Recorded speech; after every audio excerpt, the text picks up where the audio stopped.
Unlike NATO, SCO is not aggressive, and threatens nobody. By Oleg Ivanov. The upcoming SCO summit in Uzbekistan on September 15 to 16 is a significant international event that will attract the public attention in many countries. 15 heads of state and leaders of 10 organizations working with the SCO are to take part in the summit. There are several reasons why the summit will hit headlines of mass media around the world. The first one is timing. The world faces multiple global crises caused by the unwise Western policy of sanctions, and there is an urgent necessity to find ways how to deal with unfolding turmoil. Another reason is the fact that the SCO is the biggest non-Western organization in terms of geographic scope and population that can make a crucial contribution into resolving problems. It is advisable to keep in mind that the SCO is comprised of more than 3 billion, which is about half of the world's population.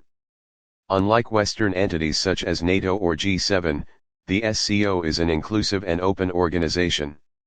The SCO does not pursue a policy of deterrence and does not have something similar to Article V of NATO Charter. It does not have an intention for power projection. Thus, the organization is not aggressive and does not threaten anybody. The SCO promotes wide cooperation and security based on common interests and international law. Therefore, countries neighboring the SCO do not feel threatened when more countries join the organization. Willingness of more countries to join as members indicates that the organization is becoming more and more attractive and is growing. The current international situation is depicted by the collective West as a fight between democracy and autocracy. This kind of assessment is too simplistic and does not reflect the complexity of our world. World processes are multifaceted, multilayered, and nonlinear in their development. The non-Western world is so complex and diverse that it just cannot fit into the paradigm democracy vs autocracy. The SCO is a vivid example of diversity of the international community, where different countries find common ground for mutually beneficial cooperation. Today the West, through its entities like G7, the EU and NATO, make attempts to replace the rule of law by Western rules that were adopted without non-Western countries and are imposed on the world community. Russia found itself under heavy pressure from the sanctions introduced by the West. The West goes out of its way to isolate Russia from the rest of the world. However, as former Italian Prime Minister Berlusconi stated, the West isolated Russia but at the same time, has also isolated itself from the rest of the world. China is also under fire from the West, who is pursuing a policy of the containment of China. For a long time Western countries were proud of the rule of law. Now property, finances of legal entities and physical persons have been confiscated by applying illegal means.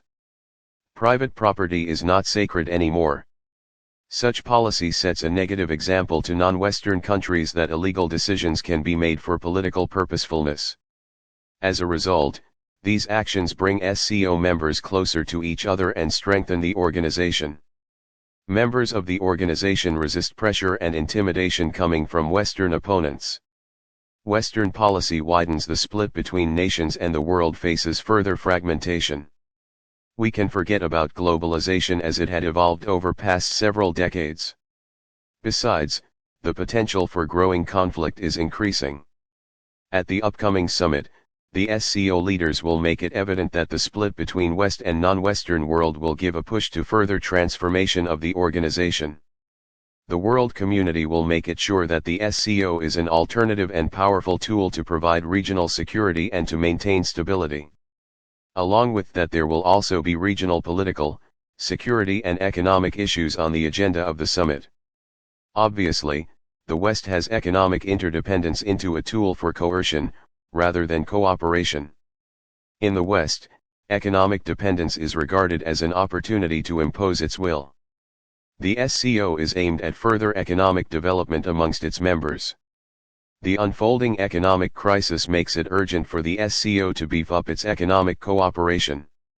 30 agreements are expected to be signed at the summit. One of the ways to decrease economic dependence on the West is to limit the use of the euro and US dollars in payments, as well as Western payment systems, and to increase the use of national currencies in trade instead.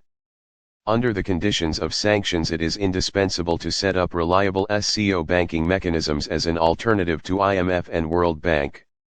It will provide more stable economic development. The SCO summit is sure to be a clear evidence that evolving multipolar world has a non-Western strong pillar that the world community can rely on.